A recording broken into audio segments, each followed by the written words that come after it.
La radio como la conoces, déjala de lado. Lo que viene ahora es otra cosa. Alberto Peralta se propuso cambiar tu experiencia como oyente, fusionando elementos que otros conductores han desechado. Tal vez con razón.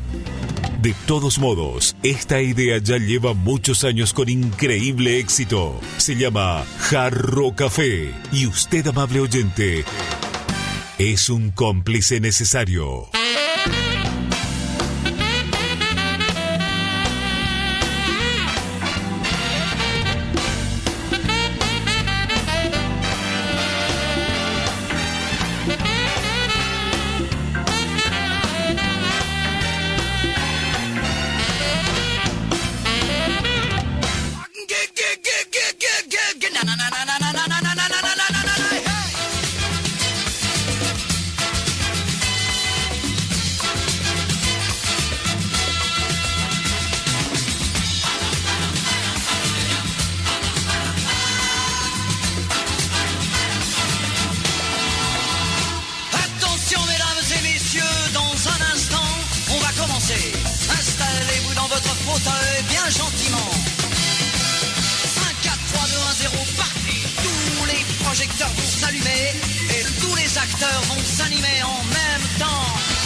Café a Mil es presentado por carreterasyalgomás.com.py.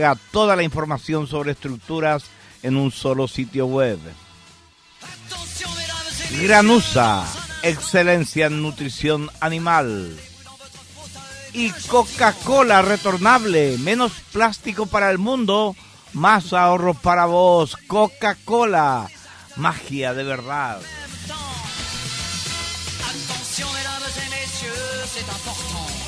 Muy bien, muy buenas tardes, ¿cómo están ustedes? Bienvenidos a este Jarro Café de miércoles. Hoy no va a estar con nosotros Andrea, porque tiene un compromiso profesional, así que vamos a tratar de suplirla lo mejor posible.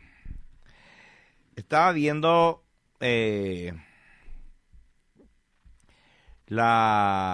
mensaje al la ANR del presidente de la República. Estaba diciendo algunas cosas que lamentablemente son ciertas. Decía, hay coloradismo para rato. Y uno sabe que la alternancia es importante en la política, en la gobernanza de un país. Pero mientras la oposición se entretenga en firuletes semánticos irrelevantes, le dejan el camino libre. Mientras en la oposición el que más se plaguea y el que más grita parece ser el que tiene más predicamento, no vamos a tener la alternancia que necesitamos. Necesitamos una oposición con un plan concreto, serio, que no se pierda en estas cosas, por ejemplo, de salir a decir cualquier cosa, retar por cualquier cosa. La gente se cansa de eso, la gente espera una guía clara, no alguien que se plaguee todo de balde. Mientras tanto, avanza la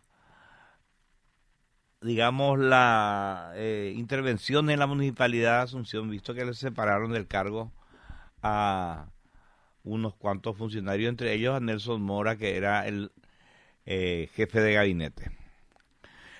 Pero nosotros vamos a tratar de continuar con nuestra historia de cómo y por qué Estados Unidos deflagró 2 bombas atómicas sobre 2 ciudades japonesas y si podía haberse evitado eso, ¿verdad?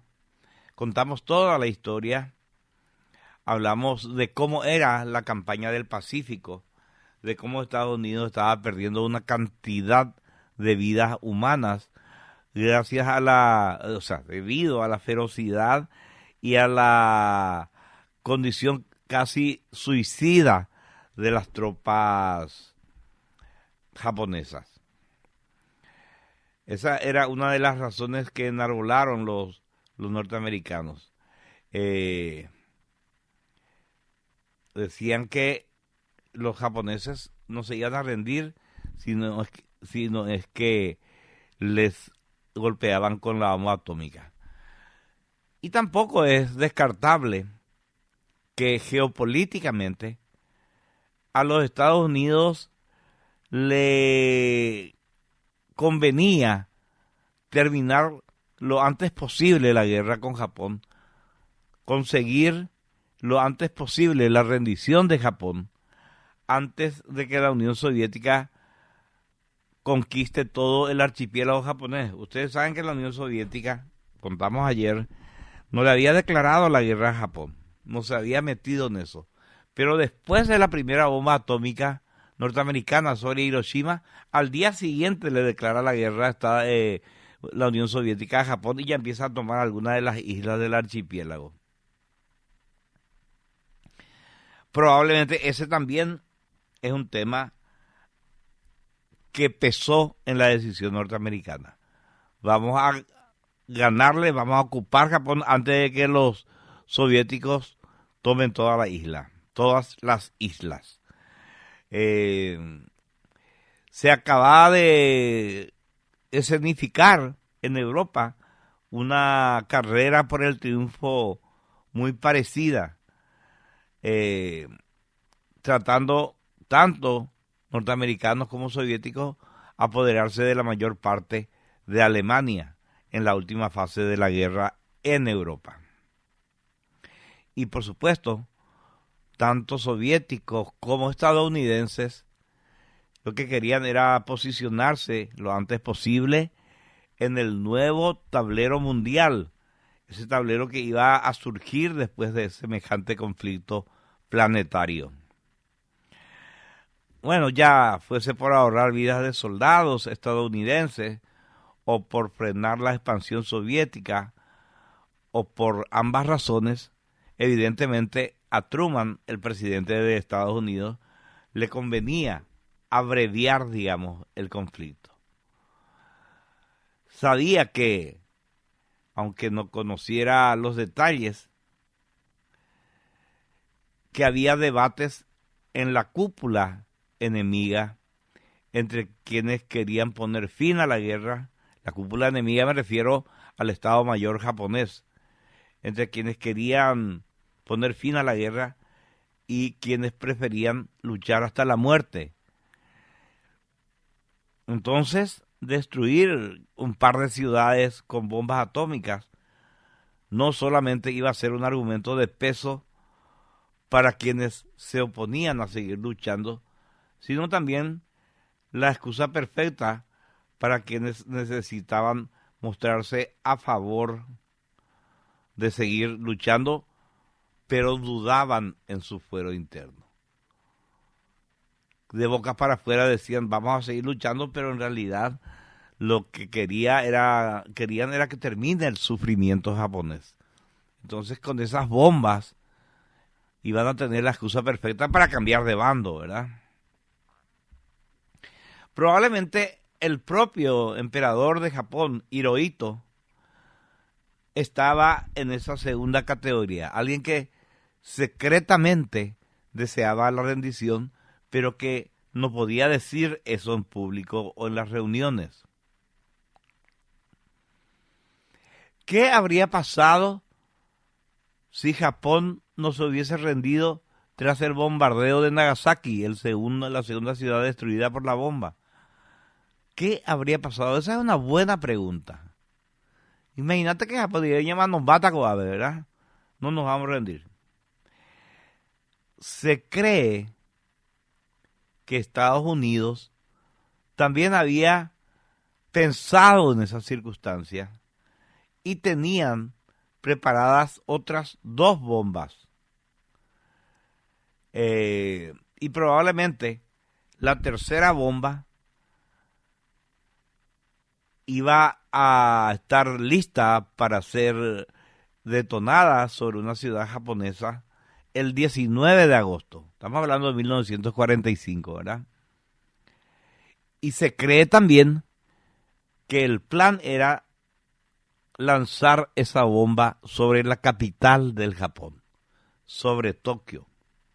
Pero esto no es algo de lo que se tenga documentación, no es algo de lo que se tenga certeza. Sin embargo, es probable que sea cierto, ¿verdad? De todos modos, algunos historiadores dicen que los norteamericanos lanzaron las 2 bombas con solo 3 días de separación para demostrar cuanto antes que no era una única bomba, sino que podían construir en serie semejante artefacto de muerte. Otros creen que lo que pretendían era probar que los resultados de los 2 modelos de bomba atómica que habían creado hasta el momento, probar los resultados. Ustedes saben que la bomba que cayó sobre Hiroshima era de un tipo y la que cayó sobre Nagasaki era de otro tipo. Y lo que quisieron hacer los norteamericanos, dicen algunos, es rápidamente saber si los 2 tipos de bombas funcionaban.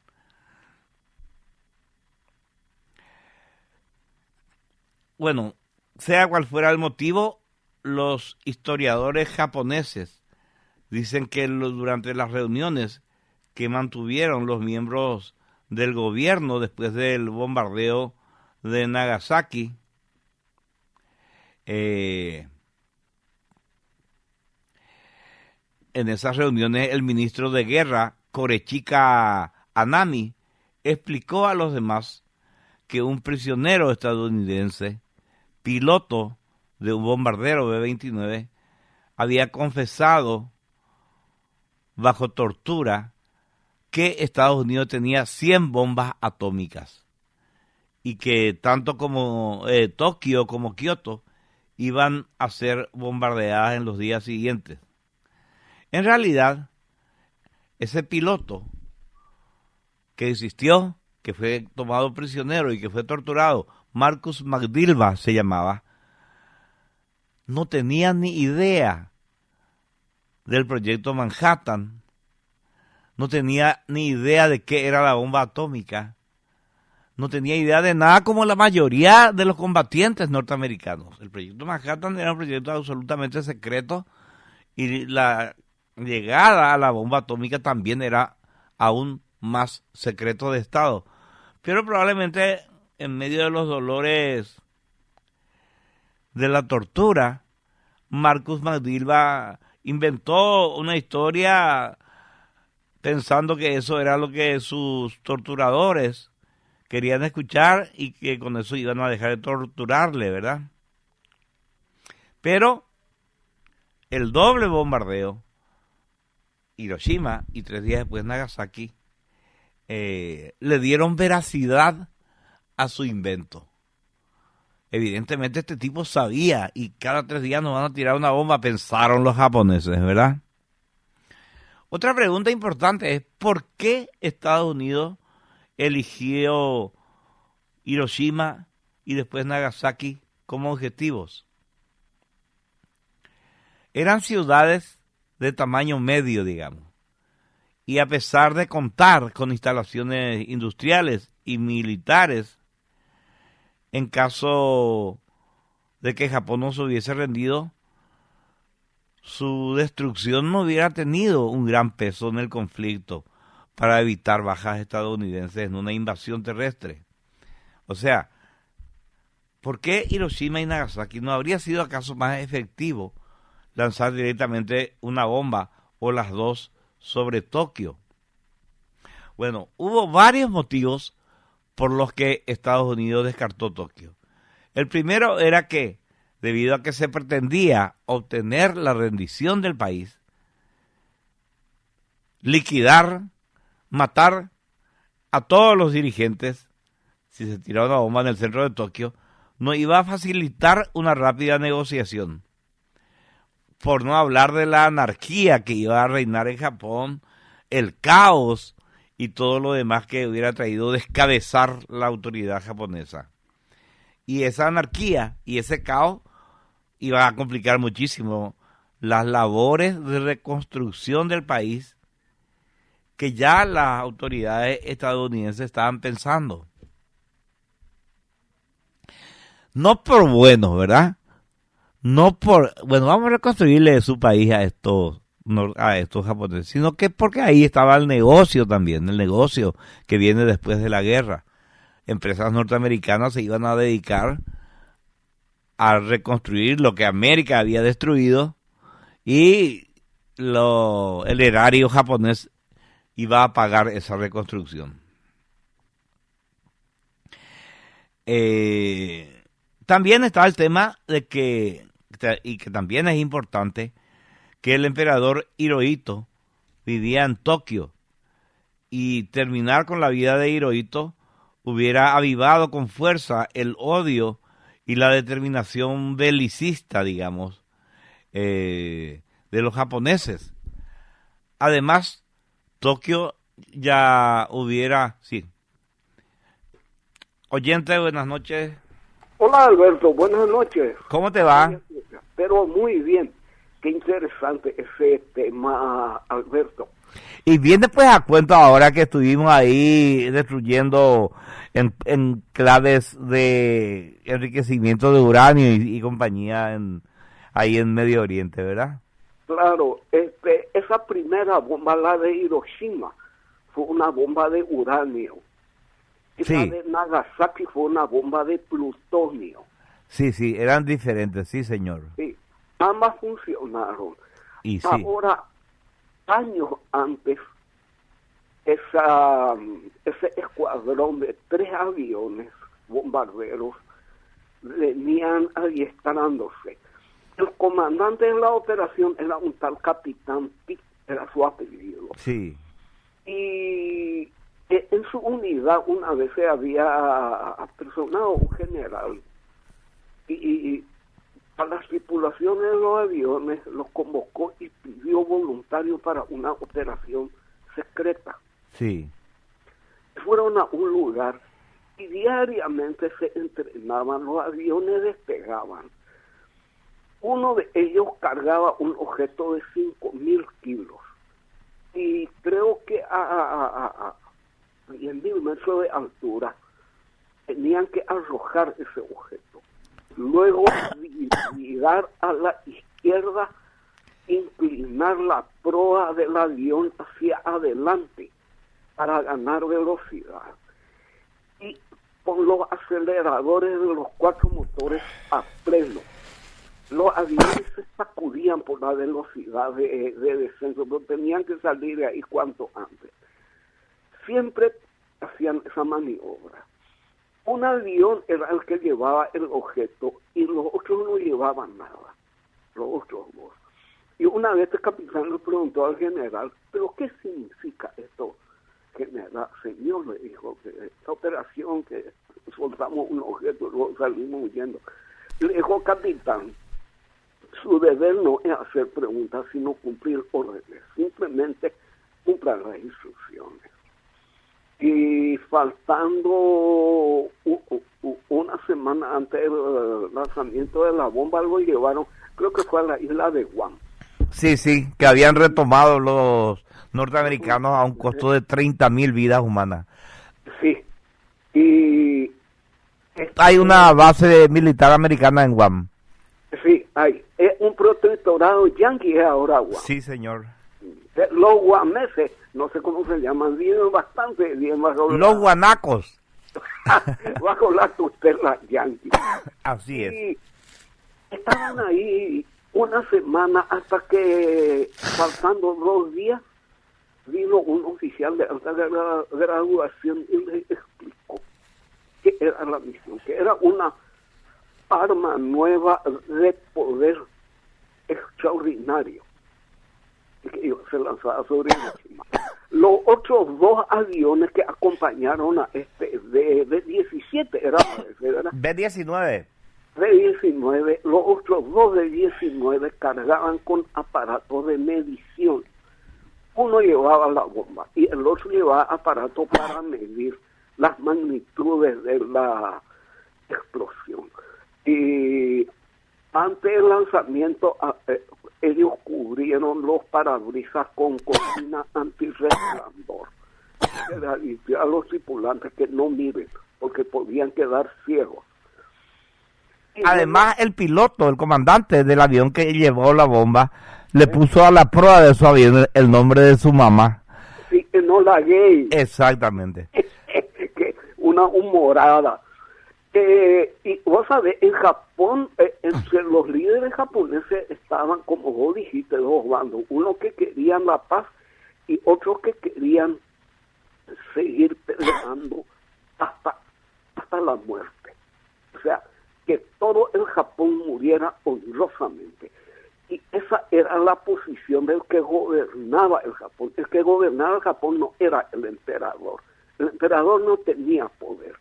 Era el almirante Toyo, el jefe de la camarilla militar, y precisamente el que había decidido hacer la guerra. Bueno, eran una partida de fanáticos, así como los ayatolás y como los nazis que acompañaron a Hitler hasta su último momento, Alberto. Y una señora que vivía en un pueblo del Japón. No hay nada más peligroso que los fanáticos. No, son terribles, Alberto. Así es. Y el fanático siempre está dispuesto a morir. Así mismo. Pero llevándose con él a mucha gente que no quiere morir. Así mismo. Y vos sabés que había una señora que vivía en una pequeña ciudad japonesa. Y ellos tenían una clase de intendente municipal. Estaban en los pequeños pueblos y también en los barrios, que se llamaba Kumisho. O sea, era la autoridad local. Y en una oportunidad el Kumisho convocó a los habitantes del pueblo, a los varones, y les ordenó ir a los bosques y cortar varas de bambú para confeccionar lanzas. Y bueno, vinieron todos con su tacuara en la mano y después estalló una discusión entre el Kumisho y los parroquianos de ahí sobre la longitud de las lanzas. Y esta señora razonó: ¿qué criminales son los que gobiernan mi país? Van a obligarnos a nosotros a enfrentar a un ejército poderoso con lanzas de bambú. O sea que nos condenan todos a la muerte, decían.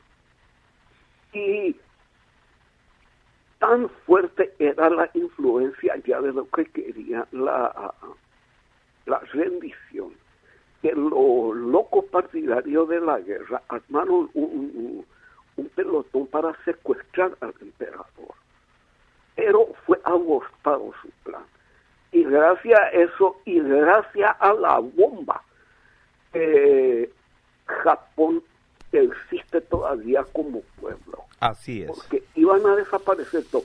La bomba fue una bendición para el Japón, Alberto, porque salvó millones de vidas. Así es. Mató a muchos, pero salvó a más. Vos sabés que todo hasta hace poco tiempo, el aniversario de la bomba era recordado como un hecho asiago, con bombos, con tambor, boom, boom, boom, con lágrimas, con llantos, con imprecaciones. ¿Sabes por qué? Si la Unión Soviética hubiera arrojado la bomba, no habría habido conmemoraciones luctuosas del luto, Alberto. Así mismo. Es la zurda la que aprovecha siempre. Siempre, así es. Bueno, excelentes datos, te agradezco mucho. Chao, Alberto. Chao. Bueno, espectacular. Ese era el cierre que quería para este recordatorio de Hiroshima y Nagasaki. Nos vamos a la pausa, pero antes... En tu producción ganadera es necesario que tomes acciones estratégicas. Con Granusa, armar el más efectivo proyecto de suplementación del ganado y optimizar los insumos disponibles en tu establecimiento. Los técnicos de Granusa serán tus mejores aliados para trabajar juntos en los grandes desafíos que se presentan en cada etapa del año. Pedí ya una visita a tu establecimiento para alcanzar los mejores resultados. Granusa, excelencia en nutrición animal. ¿Quieres ser parte del sector de la construcción de rutas? Tenés que saber que Carreteras y Algo Más de Andrea Pérez es un medio digital paraguayo enfocado en las carreteras, energía, infraestructura, agua y saneamiento, tecnología, eventos, en donde mostramos el crecimiento del país y del mundo. Desde Carreteras y Algo Más ofrecemos espacios publicitarios en redes sociales y en nuestra plataforma web. Conocenos más en www.carreterasyalgomás.com.py. Desde Coca-Cola reafirmamos nuestro compromiso con la circularidad de los envases. Por eso, ahora las botellas de spray están hechas 100% con material reciclado. Vos también podés unirte al ciclo de la frescura. Separa tus residuos y dale una nueva vida a tus botellas. Coca-Cola, magia de verdad.